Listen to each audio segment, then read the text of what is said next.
Hello student, क्या हाल चाल। I hope आप सब लोग ठीक ठाक होंगे। तो आपका स्वागत है साइंस मीडियम में। आज हम लोग डिस्कस करने वाले हैं क्लास 12th की बायोलॉजी का चैप्टर नंबर फर्स्ट। यानी आज से हम बायोलॉजी की शुरुआत कर रहे हैं, स्टार्ट कर रहे हैं।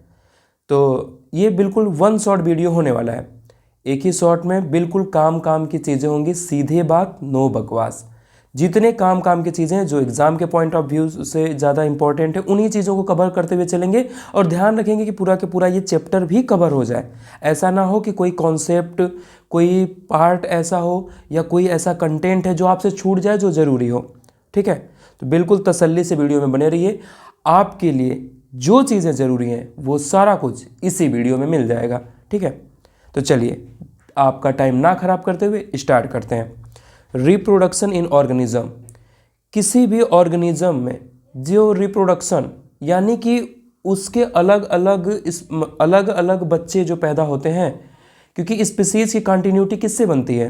रिप्रोडक्शन से। रिप्रोडक्शन एक ऐसी फिनोमेना है जो स्पीसीज को जिंदा रखती है। किसी ऑर्गेनिज्म को जिंदा रखने के लिए उसकी खुद की वाइटल जो ऑर्गन है ये फंक्शनल होते हैं, ये अच्छे से काम करते हैं, तब तक वो जिंदा रहता है। लेकिन अगर किसी स्पीसीज की जिंदा रखने की बात की जाए तो एक ऑर्गेनिज्म है, उसके बच्चे होने चाहिए, फिर उनके बच्चों के बच्चे होने चाहिए, फिर उनके बच्चों के बच्चों के बच्चे होने चाहिए। अरे ऐसे होना चाहिए ना सारा कुछ, तभी तो वो स्पीसीज बनी रहेगी। इस नेचर में स्पीसीज को बने रहने के लिए क्या जरूरी है? रिप्रोडक्शन। री मतलब दोबारा, प्रोडक्शन मतलब नंबर का इंक्रीज होना। ठीक, तो इस तरीके से रिप्रोडक्शन इन ऑर्गेनिज्म में हम पढ़ने वाले हैं। देखिए आज आपको थोड़ा सा थीम बता देता हूँ कि इसमें हम क्या क्या पढ़ने वाले हैं। एसेक्सुअल और सेक्सुअल रिप्रोडक्शन में बेसिक डिफरेंसेस क्या हैं, ये किसमें पाए जाते हैं, एसेक्सुअल किस में होता है, सेक्सुअल किस में होता है, क्यों ऐसा हुआ, कुछ ऐसी बेसिक बातें करेंगे। और सेक्सुअल रिप्रोडक्शन के कौन कौन से इवेंट होते हैं, ये सारी बातें इस चैप्टर में दे रखा है। सिर्फ यही छोटी छोटी कुछ बातें अगर हम कवर कर लिए, समझिए ये चैप्टर कवर हो गया। तो अब देखिए, सबसे पहले हम बात कर लेते हैं। पहली एक लाइन जो है काफ़ी इंपॉर्टेंट है, ये दिया हुआ लाइफ स्पॉन ऑफ ऑर्गेनिज्म और not necessary correlated with their size. यानी किसी ऑर्गेनिज्म का जीवन का लाइफ स्पॉन वो उसकी साइज से कोरिलेशन नहीं रखता है। जैसे कि एग्जाम्पल ले लेते हैं, एग्जाम्पल में ऐसे ले लीजिए क्रो और पैरोट। ठीक है, क्रो और पैरोट दोनों का साइज लगभग बराबर होता है, लेकिन पैरट का जो लाइफ स्पैन होता है लगभग 140 ईयर के आसपास होता है और क्रो वगैरह का लगभग 14-15 ईयर। यानी दोनों का साइज लगभग सिमिलर है, फिर भी इनमें मतलब कि साइज से लाइफ स्पान का कोई कोरिलेशन नहीं है। सीधी सी बात, जैसे एक मैंगो ट्री है, एक बनियान ट्री है। बनियान ट्री लगभग 100-200 साल 300 साल तक जिंदा रहता है, लेकिन क्या मैंगो ट्री भी इतना जिंदा रहता है? नहीं, 20 साल 30 साल, कुछ इस तरीके से इसकी लाइफ स्पान होती है। तो यानी साइज से लाइफ स्पान का कोई कोरिलेशन नहीं है। ये एक पहले लाइन का मतलब समझ लीजिए। दूसरा समझिए, नो इंडिविजुअल इज इमोर्टल। कोई भी ऑर्गेनिज्म या कोई भी इंडिविजुअल इस धरती पे अमर नहीं है, इमोर्टल नहीं है, सिवाय किसके?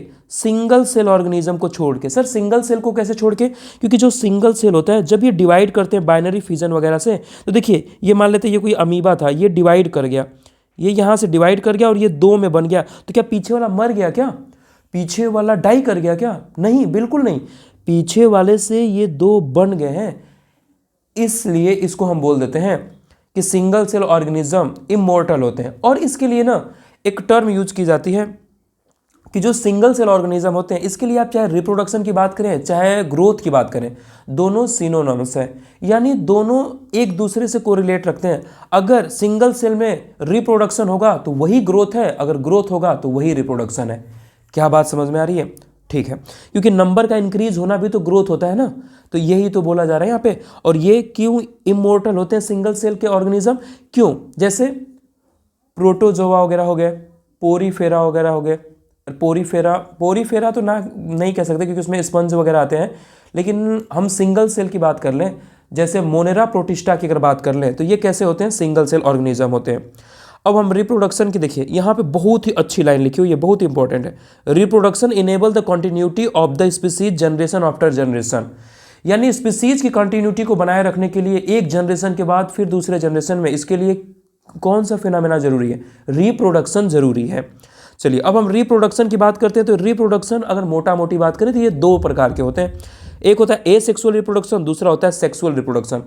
एसेक्सुअल में ये जो दो पॉइंट लिखा गया ना, ये सबसे ज़्यादा इंपॉर्टेंट। इसमें से पहला वाला समझिए एकदम यूनिवर्सल लाइन है, विदाउट फर्टिलाइजेशन। अगर फर्टिलाइजेशन नहीं हुआ, क्योंकि कई बार गैमीट बन जाता है, गैमीट डायरेक्टली डेवलप होकर न्यू ऑर्गेनिज्म में डेवलप हो जाता है, तो क्या वहां पे गैमीट बन सकता है? लेकिन अगर गैमीट फ्यूज नहीं हुआ, गैमीट का फ्यूजन होना उसी को फर्टिलाइजेशन कहते हैं। अगर मेल और फीमेल गैमीट आपस में फ्यूज नहीं हुए तो उसको कहते हैं विदाउट फर्टिलाइजेशन।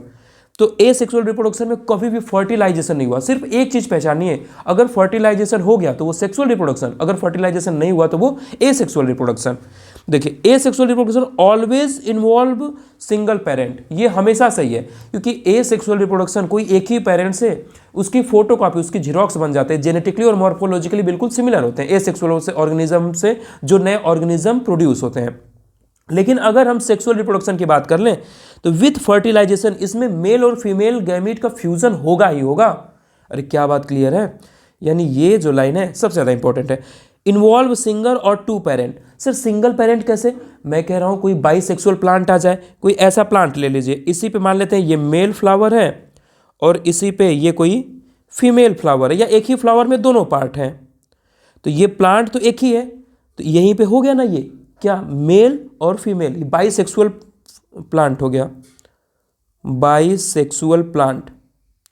कोई बाइसेक्सुअल फ्लावरिंग प्लांट है, एंजियोस्पर्म है, क्योंकि एंजियोस्पर्म में ही सेक्सुअल रिप्रोडक्शन देखने के लिए मिलता है। तो इस वजह से अगर बाइसेक्सुअल प्लांट है तो उसमें या तो सिंगल पेरेंट भी इन्वॉल्व हो सकता है या तो अलग अलग पेरेंट का। देखिए जैसे इस पे मान लेते हैं मेल वाला है और इस पे मान लेते हैं फीमेल वाला है, तो क्या ये अलग अलग प्लांट हो गए? Unisexual plant, unisexual plant. क्या बात क्लियर है? या तो एक पेरेंट होगा या तो दो पेरेंट होंगे। चलिए अब हम एसेक्सुअल रिप्रोडक्शन के बारे में बात करते हैं। एसेक्सुअल रिप्रोडक्शन से जो प्रोजनी बनती है, जो नए नए ऑर्गेनिज्म डेवलप होते हैं, ये बिल्कुल क्लोन होते हैं, फोटोकॉपी होते हैं। किसके? अपने पेरेंट के, अपने पेरेंटल के बिल्कुल फोटोकॉपी होते हैं। फोटोकॉपी होने का क्या मतलब है साइंटिफिक लैंग्वेज में सर थोड़ा बता दीजिए।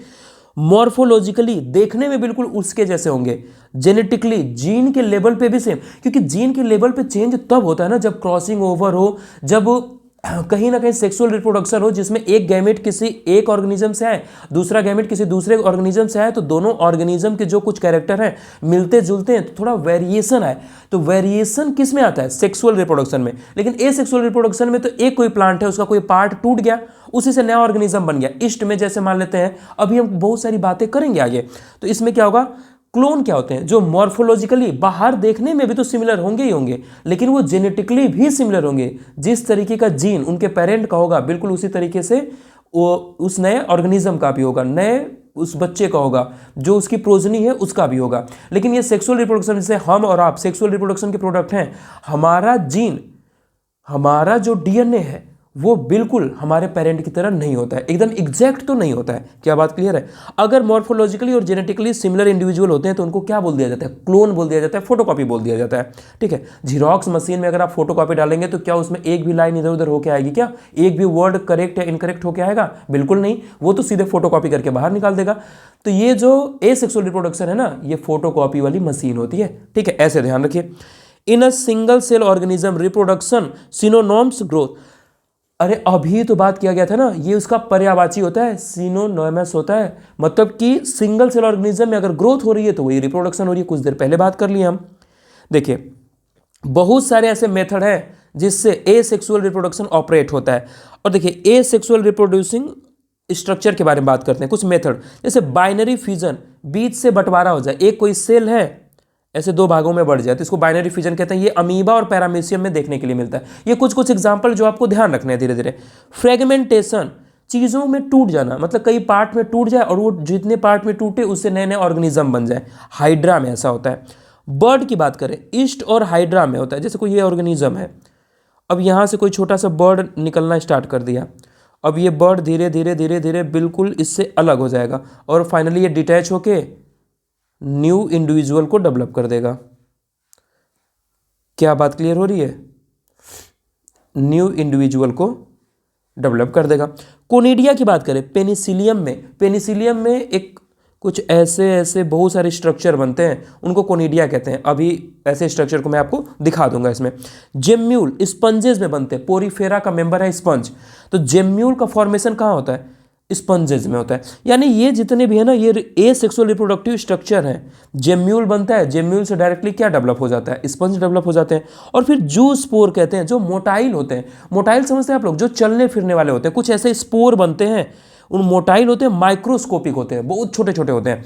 जैसे फंजाई और एल्गी में, लोअर प्लांट एल्गी में, फंजाई और एल्गी में जू स्पोर बनते हैं, जो कि मोटाइल और माइक्रो। अब समझिए, ये नीट के पॉइंट ऑफ व्यू से तो बहुत ज़्यादा इंपॉर्टेंट है। कई बार वो एसेक्सुअल रिप्रोडक्टिव स्ट्रक्चर दे देते हैं और बहुत सारे ऑप्शन बना लेते हैं, पूछ लेते हैं कि ये किस में पाया जाता है। क्या बात क्लियर है? तो यहाँ से आप इसको लर्न कर लीजिएगा, याद कर लीजिएगा। तो ये सारे एसेक्सुअल स्ट्रक्चर है। जैसे अब हम बात करें vegetative propagules in angiosperm. Angiosperm मतलब फ्लावरिंग प्लांट, फ्लावरिंग प्लांट्स, ऐसे प्लांट्स जिसमें फ्लावर होते हैं उनको हम एंजियोस्पर्म कहते हैं। सबसे वेल डेवलप्ड प्लांट्स जो होते हैं, जैसे algae, bryophyte, pteridophyte, gymnosperm, angiosperm. तो एंजियोस्पर्म एकदम टॉप अप लाइन पे है, टॉप ऑफ द लाइन पे है। तो अब एक बात सोच लीजिए, जब ये टॉप पे तो क्या इवोल्यूशन में सबसे आगे हैं? तो बिल्कुल। तो फ्लावरिंग प्लांट, जो फ्लावरिंग प्लांट होते हैं वही सेक्सुअल रिप्रोडक्शन करते हैं, क्योंकि फ्लावर खुद एक सेक्सुअल रिप्रोड्यूसिंग ऑर्गन है, वो सेक्स रिप्रोड्यूसिंग ऑर्गन ही तो है वो। ठीक है, चलिए जैसे आई की बात करें, पोटैटो में देखिए कई बार वहां से आंखों जैसा कुछ निकलते रहता है, उसी से वो पोटैटो फिर नया पोटैटो में तैयार हो जाता है। तो आई कहाँ मिलता है? पोटैटो में। ये क्या है? वेजिटेटिव प्रोपोग्यूल्स हैं, वेजिटेटिव स्ट्रक्चर भी बोल सकते हैं इनको, वेजिटेटिव प्रोपोग्यूल। वेजिटेटिव वर्ड आता है ना, प्लांट में एसेक्सुअल रिप्रोडक्शन के लिए वेजिटेटिव वर्ड का यूज किया जाता है। क्या बात क्लियर है? तो आई कहाँ मिलता है? पोटैटो में। सर ये क्या बता रहे हैं आप? जैसे एसेक्सुअल रिप्रोडक्शन के ये मेथड या स्ट्रक्चर अभी पढ़े हैं ना, जो छोटे छोटे लोअर प्लांट और एनिमल में पाए जा रहे थे, अब हम हायर प्लांट यानी एंजियोस्पर्म में बात कर रहे हैं कि ऐसे स्ट्रक्चर क्या मिलते हैं। क्योंकि एंजियोस्पर्म में एसेक्सुअल रिप्रोडक्शन भी पाया जाता है और सेक्सुअल रिप्रोडक्शन भी पाया जाता है। क्या बात क्लियर है यहां तक? चलिए, राइजोम जिंजर में पाया जाता है, अदरक वगैरह में। बल्बिल अगेव में पाया जाता है। लीफ बर्ड ब्रायोफाइलम में। ऑफसेट वाटर हाइसिंथ में पाया जाता है, एकोर्निया वगैरह में वाटर हाइसिंथ कहते हैं। ये ब्रायोफिल्म, ये सारी चीज़ें अभी मैं आपको दिखा दूंगा कि ये आखिर ये कैसा इनका स्ट्रक्चर। जितनी सारी यहाँ पे बातें की ना, एनसीईआरटी में एक डायग्राम दे रखा है, उसमें बहुत सारी चीज़ें मेंशन कर रखा है, उन चीज़ों को अभी मैं दिखा दूंगा। एक्चुअल में यहाँ करना क्या है, ये वेजिटेटिव प्रोपोग्यूल्स हैं और ये किस में पाए जाते हैं, ये फाइनली आपको याद ही करना है। इसको आप याद कर लीजिएगा। क्या बात क्लियर है? ठीक है, अब देखिए, fungi and relatively simple plant. Relatively simple plant कौन से होते हैं? एल्गी कहते हैं। Commonly reproduce asexual but shifted sexual method before adverse condition. जब कोई एडवर्स कंडीशन आने वाली होती है तो एसेक्सुअल से सेक्सुअल रिप्रोडक्शन पे भी ये शिफ्ट कर जाते हैं, यानी इसमें दोनों तरीके के रिप्रोडक्शन पाए जाते हैं। ठीक है, अब देखिए, higher plant reproduce asexual vegetative as well as sexual method. क्या अभी बात कर रहे हैं? क्योंकि फ्लावरिंग प्लांट में सेक्सुअल रिप्रोडक्शन भी पाया जाता है और एसेक्सुअल रिप्रोडक्शन भी पाया जाता है। लेकिन मोस्ट ऑफ द एनिमल की बात करें, मोस्ट एनिमल रिप्रोड्यूस सेक्सुअली, यानी ज़्यादातर। क्या कभी ऐसे और एनिमल्स को देखे हैं? शायद कोई एक आध देखे होंगे ऐसा, लेकिन मैक्सिमम एनिमल कैसे होते हैं? क्या उनके कोई बॉडी पार्ट टूट जाता है तो उससे नया ऑर्गेनिज्म डेवलप हो जाता है? क्या एसेक्सुअल रिप्रोडक्शन तो ऐसा ही होता है कि बॉडी पार्ट टूट गया या बीच से डिवाइड हो गया, अरे मरी जाएगा एनिमल तो वैसे क्या होता है कि वो ऑर्गेनिज्म जो सीधे बॉडी पार्ट उसका टूटे, ब्रेक हो जाए और सीधे नया ऑर्गेनिज्म में डेवलप हो जाए, वो एसेक्सुअल रिप्रोडक्शन का पार्ट होता है। लेकिन सेक्सुअल रिप्रोडक्शन में गैमीट फॉर्मेशन होता है और गैमीट का फ्यूजन, फर्टिलाइजेशन तो होगा ही होगा। विदाउट फर्टिलाइजेशन सेक्सुअल रिप्रोडक्शन का कोई एग्जिस्टेंस ही नहीं है। क्या बात समझ में आ रही है? हाँ सर, अब समझ में आ रहा है। चलिए, अच्छा देखिए, एक बात दिया गया, ये एक टर्म दिया हुआ है इंसिस्टेशन। देखिए, इंसिस्टेशन ये अमीबा वगैरह में मिलता है। एक्चुअल में होता क्या है कि जब कई बार अनफेवरेबल कंडीशन आ जाता है। सर अनफेवरेबल कंडीशन मतलब उनकी सर्वाइवल पे जब क्वेश्चन मार्क बन रहा होता है, तो ऐसी कंडीशन को हम अनफेवरेबल कंडीशन कहते हैं। तो ये क्या करते हैं? Under unfavourable condition the amoeba withdraw it's pseudopodia. Pseudopodia समझते हैं आप लोग? ऐसे समझिए ना कि झूठा मूठा पैर, झूठा मूठा जो पैर होता है, जैसे ये अमीबा है तो ये इसके कुछ कुछ जगह से ऐसे ऐसे कुछ पार्ट निकला हुआ है, तो ये जो छोटा छोटा पार्ट निकला हुआ है अमीबा में, ये सूडोपोडिया कह देते हैं इसको। ठीक है, फॉल्स फीट कहते हैं इसको, झूठ मूठ का पैर, चलने में जो इसको थोड़ा बहुत हेल्प करे। तो जो सूडोपोडिया होता है उसको अंदर ले लेता है, विथड्रॉ कर लेता है, and secrete a 3 layer hard covering और सिस्ट। देखिए ये नीट के पॉइंट ऑफ व्यू से ना बहुत ज़्यादा इंपॉर्टेंट, इसके पूछे जाने के चांसेस बहुत ज़्यादा है, बोर्ड में भी पूछ सकते हैं। वो 3 लेयर हार्ड कवरिंग होती है जिसको हम सिस्ट कहते हैं। जब उसको लगता है कि बाहर एडवर्स कंडीशन है या फिर अनफेवरेबल कंडीशन है तो वो अपने बाहर कवरिंग बना लेता है। हर कोई अपनी स्पीसीज को जिंदा रखना चाहता है तो ऐसा कर लेता है। और फिर जब फेवरेबल कंडीशन आती है तो स्पोरुलेशन कर देता है वो। देखिए व्हेन फेवरेबल कंडीशन रिटर्न, ये रिटर्न कितना गलत लिखा हुआ है देखिए तो, अरे सही कर लीजिए इसको, ठीक है। देखिए कोई स्पेलिंग वगैरह मिस्टेक रहती है तो आप लोग देख लिया करिए, क्योंकि मैं खुद से लिखते रहता हूँ ना तो थोड़ा बहुत इधर उधर हो जाता है, ठीक है। तो ऐसे देख लीजिए। तो जब फेवरेबल कंडीशन रिटर्न हो जाती है यानी फेवरेबल कंडीशन फिर से आ गई तो insisted amoeba divided by multiple fusion, क्योंकि बाइनरी फ्यूजन से, फ्यूजन मतलब होता है टूटना, फ्यूजन मतलब जुड़ना, तो फ्यूजन मतलब कई बार वो टूट टूट के, तो जब फेवरेबल कंडीशन आती है ना तो वो मल्टीपल फ्यूजन करता है और अपने खूब सारे बच्चे पैदा कर देता है, क्योंकि उसको लगता है कि अनफेवरेबल कंडीशन में वो अपने आप को बिल्कुल रोक लिया था, अपने मेटाबॉलिज्म को बिल्कुल स्लो कर लिया था। अब जब फेवरेबल कंडीशन आ गई तो अब उसको अपना मतलब नंबर बहुत सारा इंक्रीज करके इस नेचर में अब खुद को रिलीज कर देना है, तो वही करेगा। देखिए and produce many minute amoeba और सूडोपोडियोस्पोर, सूडोपोडिया नहीं सूडोपोडियोस्पोर, बहुत सारे अमीबा या फिर सूडोपोडियोस्पोर, अरे क्या बात क्लियर है, ठीक है, ये रिलीज कर देता है। अब देखिए अब इसके बाद होगा क्या, the cyst wall burst out, जो सिस्ट की वॉल थी वो फट जाती है, स्पोर आर लिबरेटेड, और स्पोर क्या करते हैं बाहर आ जाते हैं, in the surrounding medium to grow up into a many amoebae, बहुत सारे अमीबा में क्या करते हैं वो डेवलप हो जाते हैं। क्या था, कुछ नहीं था, इंसिस्टेशन क्या था कि 3 लेयर की एक कवरिंग बनाता है सिस्ट अमीबा अनफेवरेबल कंडीशन में, स्पोरुलेशन, स्पोर का फॉर्मेशन करके खूब सारे स्पोर को इस नेचर में ग्रो करा लेना या फिर लिबरेट कर देना, रिलीज कर देना, स्पोरुलेशन, ठीक। देखिए कुछ देर पहले हम लोग बात कर रहे थे ना आई, देखिए यहाँ पे देखिए नीचे देखिए तो जहाँ पे अंडरलाइन कर रहा हूँ यहीं देखिए, इसको घूरिए पहले, vegetative propagules in angiosperm, eye of potato, क्या इसके बारे में पढ़ रहे थे हम लोग कुछ देर पहले। तो ये देखिए पोटैटो में आई को दिखा रखा है, क्या बात क्लियर है, जर्मिनेटिंग आई बर्ड। देखिए ये नोड इंटरनोड होता है ना, जैसे कई बार आप बम्बू या फिर गन्ना देखिए तो जहाँ पे बीच बीच में ऐसे गांठ जैसा होता है ना, बीच बीच में एक लाइन जैसा धारी धारी सा होता है ना, उसको हम नोड कहते हैं और बीच वाले पार्ट को इंटर नोड कहते हैं। तो ये देखिए इसमें एडवेंटेशियस रूट होता है, यानी अदरक वगैरह को कहीं से भी ऐसे रख देंगे ना, मिट्टी में लगा देंगे। एडवेंटेशियस का क्या मतलब होता है, एक्चुअल में जहां से होना चाहिए वहां से नहीं है, क्योंकि ये है क्या, एक्चुअल में होता है स्टेम है, स्टेम में कौन सा रूट निकल रहा है, अगर रूट रूट को तो प्लांट के लोअर पार्ट से निकलना चाहिए था, स्टेम से थोड़ी ना निकलता है। अगर रूट जहां से निकलना चाहिए, रूट इसको रेडिकल से निकलना चाहिए, जहां से निकलना चाहिए वहां से नहीं निकले तो उसको कहते हैं एडवेंटिशियस। तो ये रूट अब स्टेम से निकल रहा है तो इसको हम कहते हैं एडवेंटिशियस रूट। ये देखिए ये दिया हुआ है, ये राइजोम के बारे में बात हो गया, राइजोम ऑफ जिंजर। फिर हम बल्बिल ऑफ अगेव की बात कर लें। देखिए ये बल्बिल ऑफ अगेव, ये इस पे देख रहे हैं आप, ये जो है ना ये बल्बिल निकल रहे हैं छोटे छोटे से, ये नया क्या करते हैं फिर से अगेव फॉर्म कर लेते हैं, नए नए इंडिविजुअल बना लेते हैं।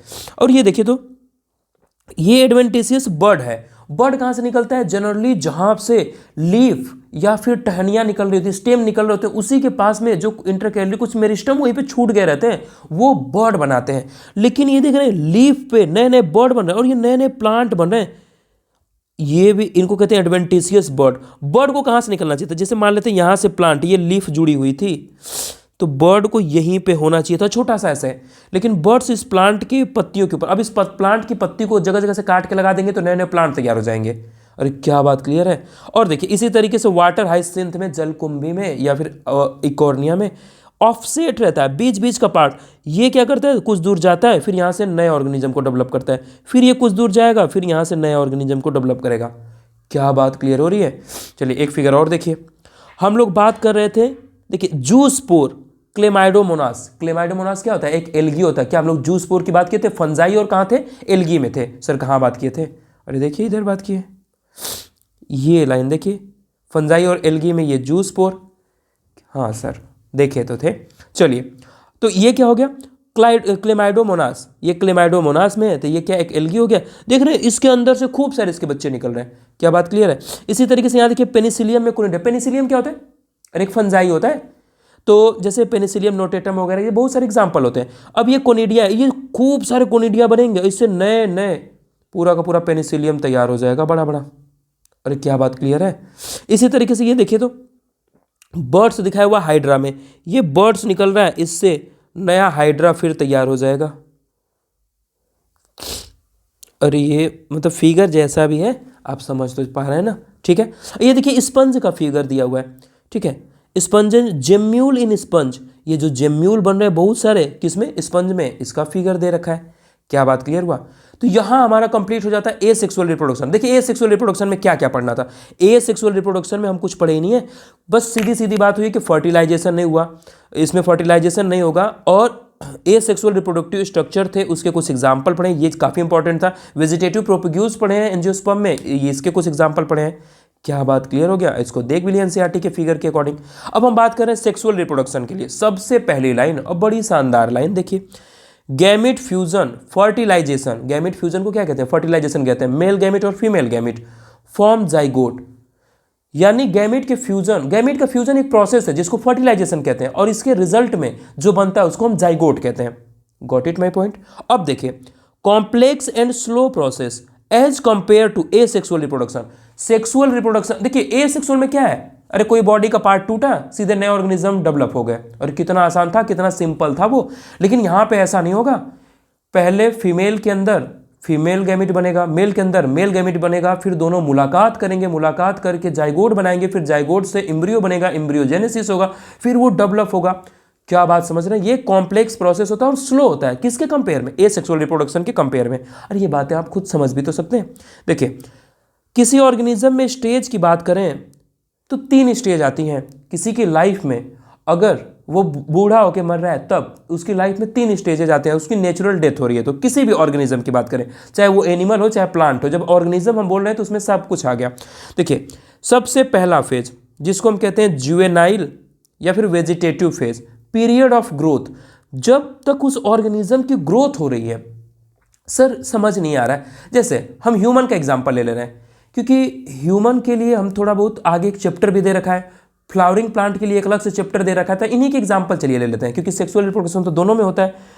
तो अगर हम ह्यूमन की बात कर लें तो जैसे बच्चा, जब तक अगर कोई मेल है तो उसकी बॉडी में जब तक स्पर्म नहीं बन रहा है, और कोई फीमेल है तो जब तक उसकी बॉडी में एग नहीं बन रहा है। एग बनना सर कब स्टार्ट होता है, जब मेनार्क होता है, जब फर्स्ट टाइम पीरियड स्टार्ट होते हैं, तब उस टाइम से एग का फॉर्मेशन होना स्टार्ट हो जाता है फीमेल बॉडी में।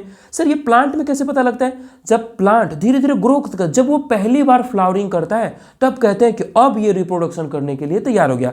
तो फ्लावरिंग, पहली बार फ्लावरिंग करने से पहले पहले का सारा पार्ट ग्रोथ का पार्ट होता है।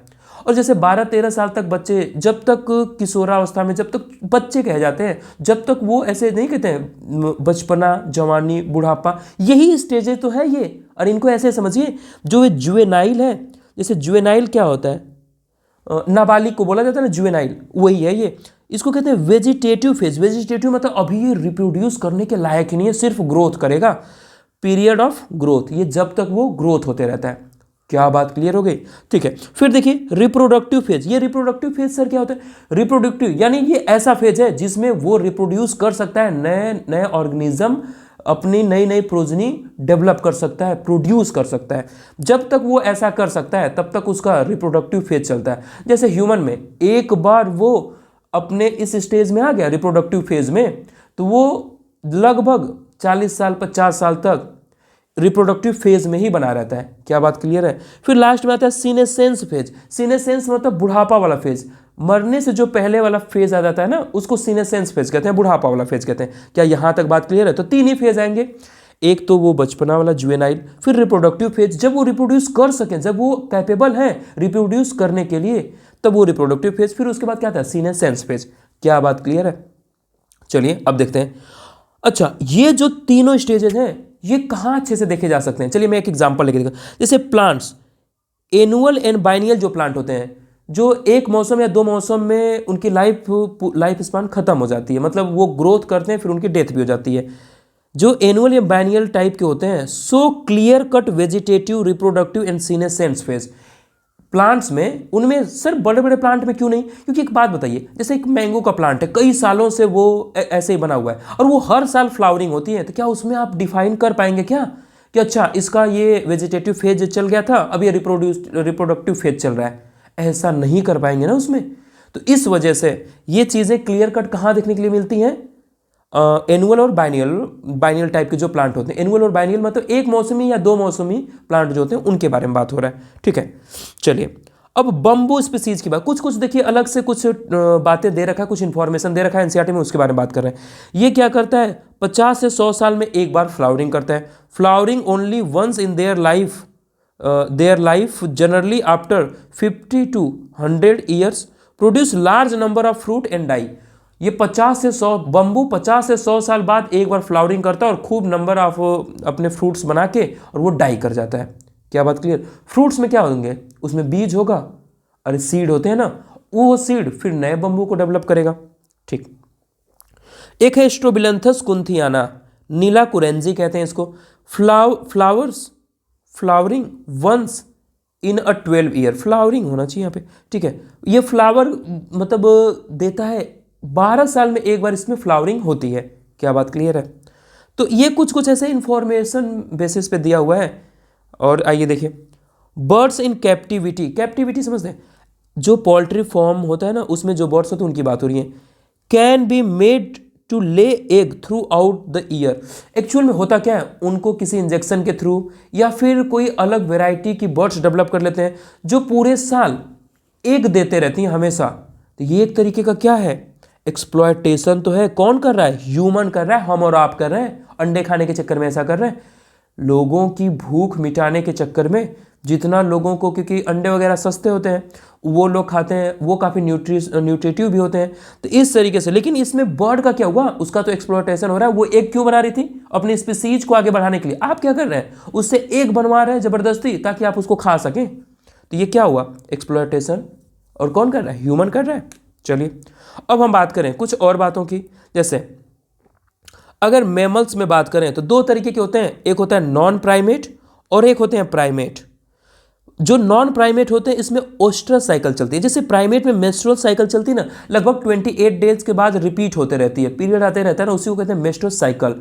अब उससे होता क्या है? क्योंकि जो इंडोमेट्रियम होती है उसको बार बार रिपेयर करना होता है, क्योंकि बार बार उसको मतलब कि किसी भी टाइम वो लेडी या फिर वो फीमेल जो भी है, जैसे मतलब जो भी फीमेल वगैरह है, जैसे कि काऊ हो गई, बफेलोज हो गई, इस तरीके से कोई भी ये फीमेल वगैरह है, तो इनमें क्या होता है कि अगर ये नॉन प्राइमेट है लेकिन इनमें भी कुछ इस तरीके की चीज़ें होती है, तो जो इंडोमेट्रियम है ना बार बार अपने आप को रिपेयर करते रहता है। तो जो पीरियड्स वगैरह होते हैं वो होते क्या है? एक्चुअल में वो इंडोमेट्रियम कट के तो बाहर आता है, क्योंकि फिर से उस लेयर को डेवलप करनी होती है, ताकि उसको ऐसा लगता है कि अब एग आएगा। तो एग रिलीज होता है और एग रिलीज होने के बाद से क्या होता है? फर्टिलाइजेशन होता है, और अगर फर्टिलाइजेशन हो गया तो फिर बेबी कंसीव हो जाता है। तो अगर इस तरीके की प्रोसीजर हो रही है, इस तरीके की चीज़ें हो रही हैं, तो ये बार बार किस में रिपीट होता है?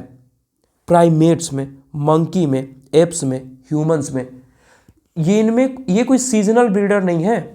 इनमें ऐसा नहीं है कि किसी सीजन होगा तभी ये ब्रीडिंग कर सकते हैं, ऐसा कुछ नहीं है। लेकिन बहुत सारे जो एनिमल्स होते हैं वो सीजनल ब्रीडर होते हैं, वो किसी पर्टिकुलर सीजन में ही ब्रीडिंग करते हैं। जैसे नॉन प्राइमेट की बात करें तो इसमें ओस्ट्रस साइकिल होता है, और प्राइमेट की बात करें तो इसमें और प्राइमेट कौन कौन से होते हैं? जैसे मंकी, एप्स, ह्यूमन।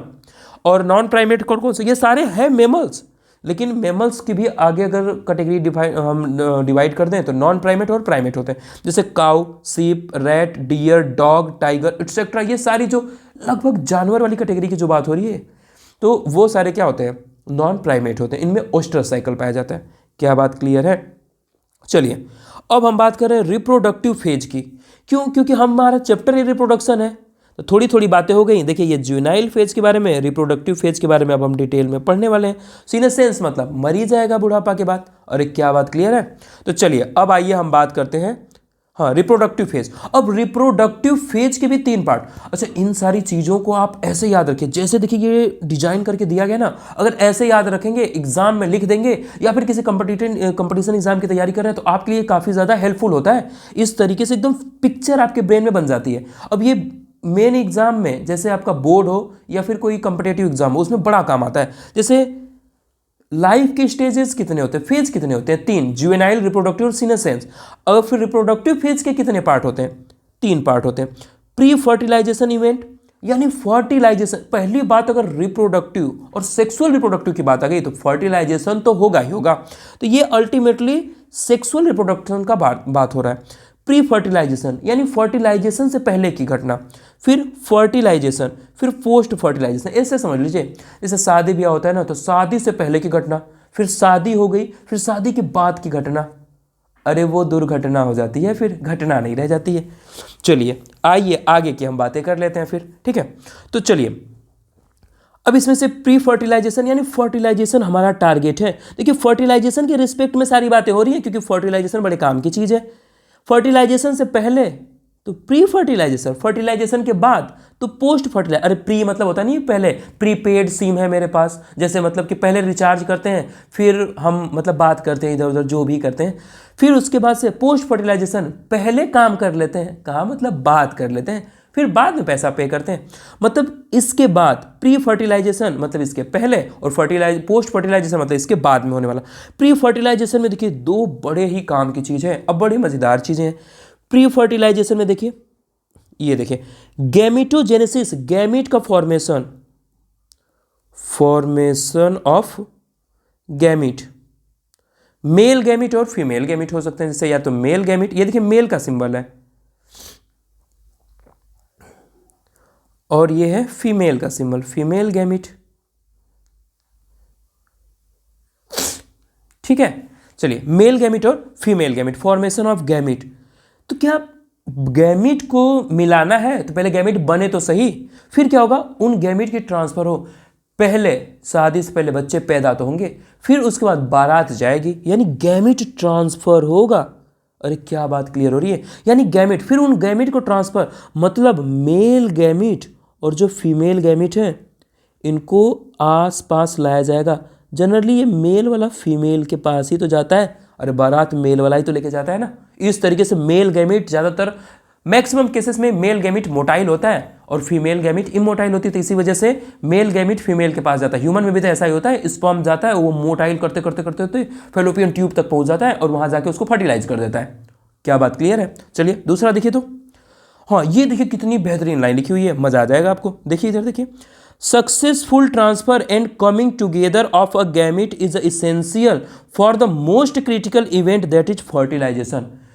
गैमिट बन गया, सब कुछ हो गया, लेकिन अगर गैमिट का फ्यूजन सक्सेसफुली नहीं हुआ तो वो सारा मेहनत बेकार चला गया। यानी फर्टिलाइजेशन होने के लिए गैमिट का फ्यूजन होना बहुत ज़्यादा जरूरी है, ये काफ़ी क्रिटिकल इवेंट होता है। क्या बात क्लियर हो गया। चलिए अब देखिए कुछ एग्जाम्पल दे रखे हैं, इन एग्जाम्पल को ध्यान से देखिए। तो जैसे यूनिसेक्सुअल क्या होते हैं, ऐसे ऑर्गेनिज्म जो या तो सिर्फ मेल हो या तो सिर्फ फीमेल हो, या तो सिर्फ मेल वाला पार्ट उनमें हो, इसमें सिर्फ मेल गैमिट डेवलप होता हो, या तो सिर्फ फीमेल गैमिट। बाईसेक्सुअल क्या होते हैं, जिसमें मेल गैमिट भी डेवलप होगा और फीमेल गैमिट भी डेवलप होगा। तो यूनिसेक्सुअल एग्जाम्पल तो इसके बहुत सारे हो सकते हैं, जैसे ह्यूमन वगैरह बहुत सारे, जैसे लेकिन जो एनसीईआरटी में दे रखा है, जैसे कॉकरोच, अगर आपको नहीं पता है तो आज से ध्यान रख लीजिए, उसमें मेल कॉकरोच अलग, फीमेल कॉकरोच अलग होता है। लेकिन कुछ बाईसेक्सुअल होते हैं जिनको हर्मोफ्रोडाइट कहते हैं। अर्थवर्म, एक अर्थवर्म में मेल पार्ट भी होता है, उसी में फीमेल पार्ट भी होता है। क्या बात क्लियर। कुछ ऐसे ध्यान रखना, क्या पता अर्थवर्म के बारे में आपको नहीं पता है। देखिए यूनिसेक्सुअल तो आपको ज़्यादा चीज़ें ध्यान ही होंगी, लेकिन बाईसेक्सुअल का एग्जाम्पल ध्यान रखिए। जैसे स्पंजेस क्या होते हैं, बाईसेक्सुअल होते हैं। टेप वर्म की बात करें, ये भी बाईसेक्सुअल होता है। लीच जोक की बात करें, वो भी क्या होता है, बाईसेक्सुअल होता है। ऐसा नहीं लग रहा ये बाईसेक्सुअल वाले सारे के सारे केचुए जैसे हैं। अर्थवर्म की बात करें, स्पंज को थोड़ा सा, टेप वर्म भी ऐसा ही होता है, लीच भी ऐसा होता है। अरे क्या बात क्लियर है, याद रख लीजिए ऐसे। फिर देखिए एक होता है ना प्लांट की, अगर अच्छा ये सारी बातें एनिमल के लिए हो गई थी, यूनिसेक्सुअल और बाईसेक्सुअल। अगर प्लांट में बात करें तो मोनोइसियस, मोनोइसियस का मतलब होता है घर, एक ही घर। होमोथैलिक, एक ही प्लांट, एक ही घर में 2 लोग रहते हो। मोनोइसियस, मोनोइसियस मतलब ऐसे मत समझ लीजिएगा कि सिर्फ यूनिसेक्सुअल, नहीं, मोनोइसियस मतलब घर एक ही है, इसी में रहेंगे दो लोग, यानी इसको ऐसे बोलना हो तो बाईसेक्सुअल बोल सकते हैं, हाँ बाईसेक्सुअल जैसा कुछ बोल सकते हैं इसको, ठीक है। देखिए इसमें सी बड़ा इंपॉर्टेंट है बाईसेक्सुअल में। देखिए see for cucurbits, see for coconut, see for castor, see for Chara, maize और पी, ये सारे कैसे होते हैं, बाईसेक्सुअल होते हैं। इसी में मेल, एक ही प्लांट पे मेल भी मिलेगा और फीमेल भी मिलेगा। क्या बात क्लियर हुई। लेकिन डायोसियस की बात करें, हेट्रोथैलिक मतलब दो अलग अलग घर हैं, तो एक घर में मेल एक घर में फीमेल। जैसे पपाया की बात करें, ये कैसे होते हैं, डायोसियस। डेट पॉम की बात करें, मार्केंसिया की बात करें, इसमें से कुछ तो एनसीईआरटी में सीधे फिगर दे रखा है, अभी हम उसके बारे में बात करेंगे, आपको घबराना नहीं। तो सर ये एग्जाम्पल का क्या करना है, याद करना है। जो कंपिटेटिव एग्जाम वगैरह होते हैं ना, उसके लिए तो बहुत ज़्यादा इंपॉर्टेंट है। सर बोर्ड के लिए नहीं है क्या, है, लेकिन एक दो तीन कुछ भी याद रह गए वो तो आपको लिखना होगा, खुद से आप लिख लेंगे। क्या बात क्लियर हुई। चलिए अब यहाँ पे देखते हैं, several simple plants, algae, bryophyte, pteridophyte, ये सिंपल प्लांट ही तो है। जिम्नोस्पर्म और एंजियोस्पर्म थोड़ी हायर प्लांट की कैटेगरी में आ जाते हैं, उसमें से एंजियोस्पर्म सबसे टॉप पे होता है।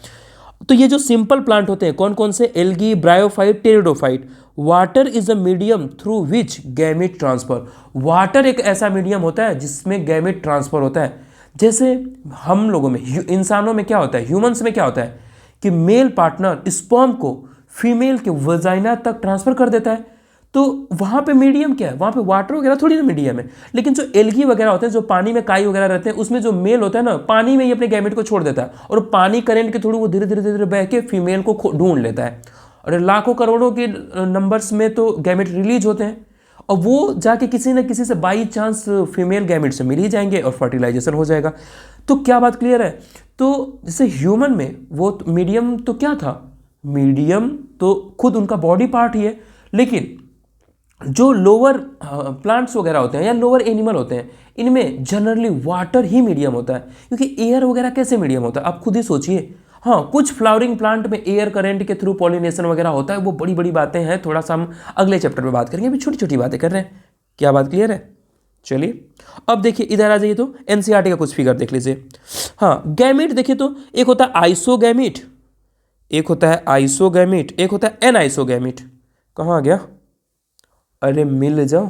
हाँ देखिए, जैसे देखिए आइसोगैमेट का सिर्फ इतना ध्यान रख लीजिए कि जिसमें मॉर्फोलॉजिकली और साइज मेल या फीमेल गैमेट आप देख के अगर अलग ना कर पाए, मतलब देख के डिस्टिंक्ट ना कर पाए, देख के दोनों में डिफ्रेंशिएट ना कर पाए मेल और फीमेल गैमेट को, तो वो कैसे हो गया, आइसो, आइसो मतलब सिमिलर होता है ना, होमोगैमेटिक कहते हैं, हेट्रोगैमेटिक, होमोगैमेटिक ऐसे।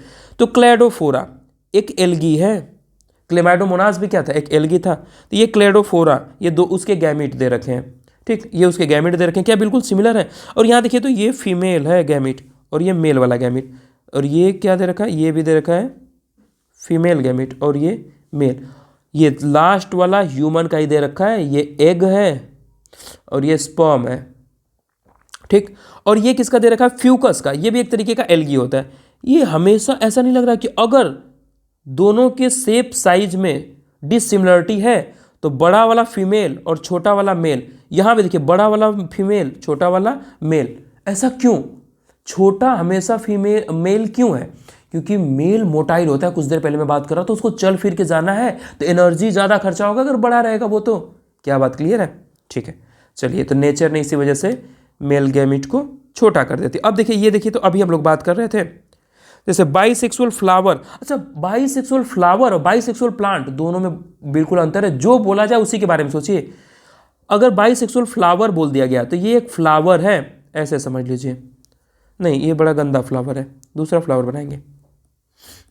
देखिए ऐसे समझ लीजिए कि ये कोई फ्लावर है, सर यही कौन सा बहुत अच्छा बना दिए, अरे समझिए साइंस की स्टूडेंट है। ये क्या हो गया, ये एंथर हो गया मान लेते हैं, वो स्टेमन, और ये मान लीजिए पिस्टिल है, तो ये मान लेते हैं कि स्टेमन है और ये क्या है, पिस्टिल है।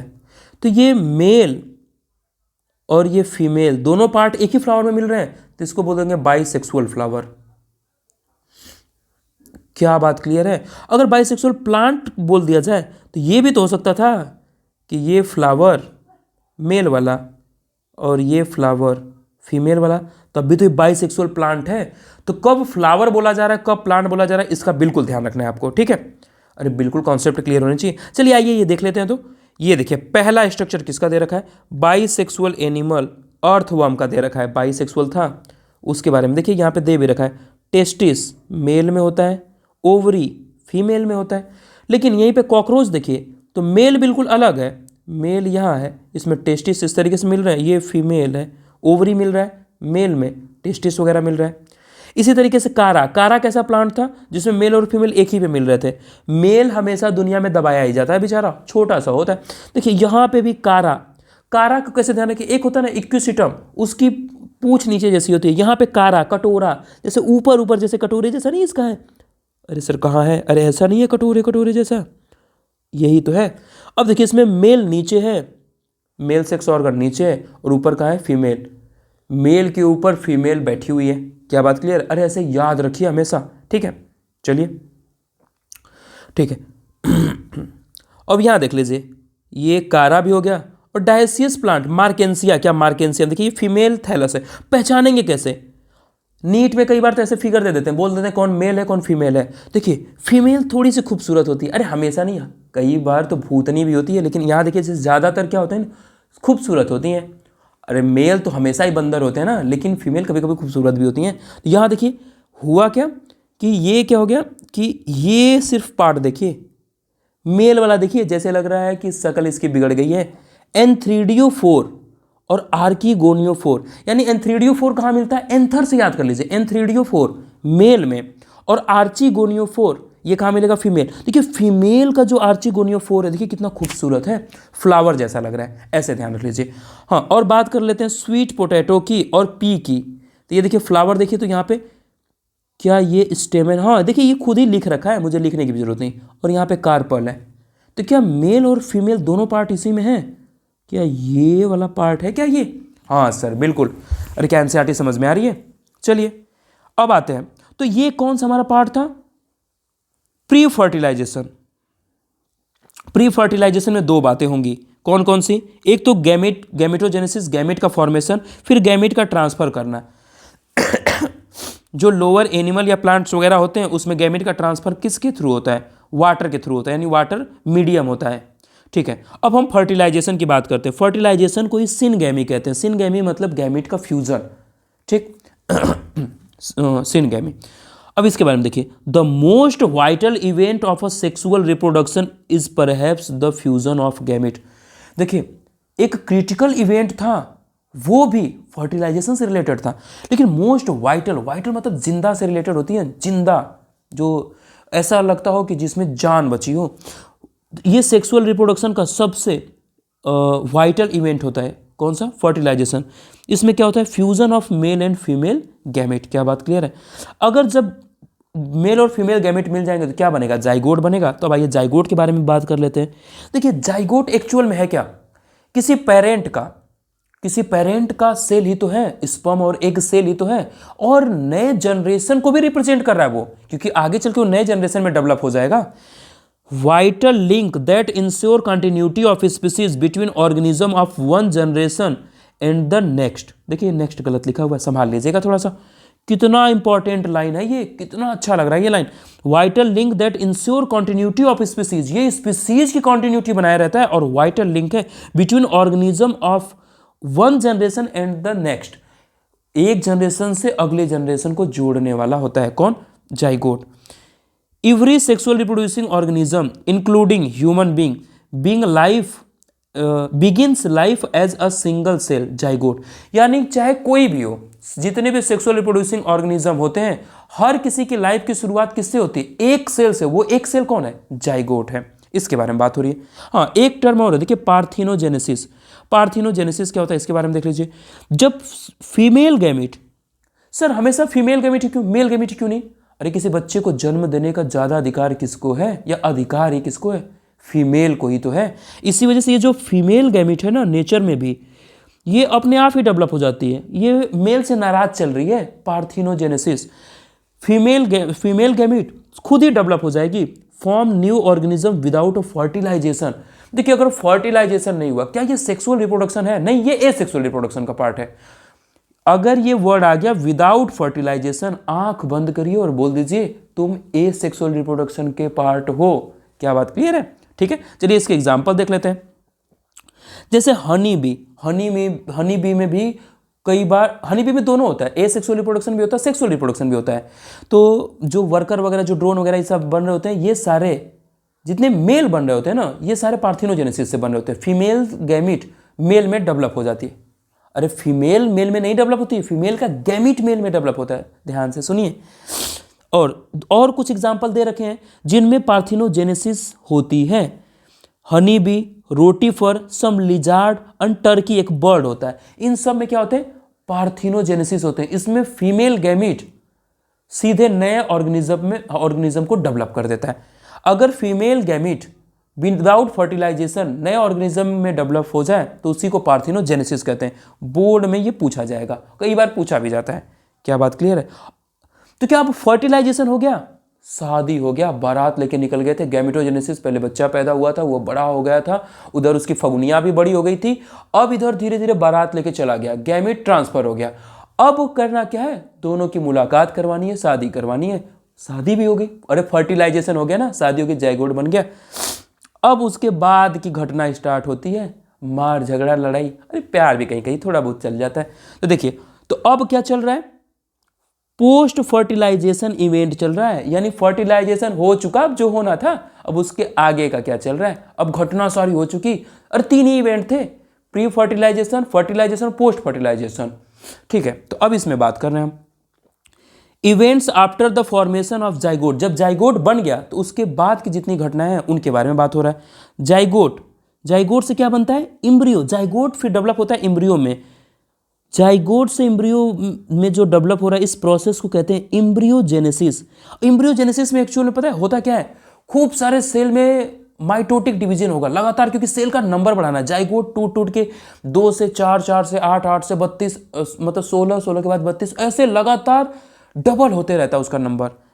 ये माइटोसिस होता है। मियोसिस क्या होता है? जब गैमिट बनाना होता है तो उसको मियोसिस कहते हैं। मियोसाइट होता है गैमिट मदर सेल, वो गैमिट बनाती है। ठीक।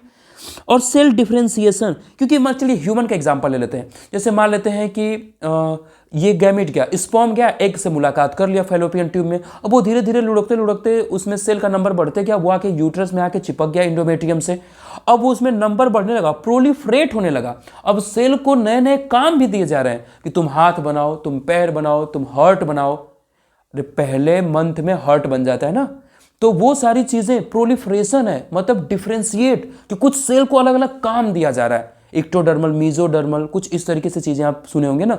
तो वो लेयर अलग अलग काम करना स्टार्ट कर देती हैं। तो खूब सारे नंबर बढ़ाओ, क्योंकि पहले बच्चे को डेवलप तो करना है।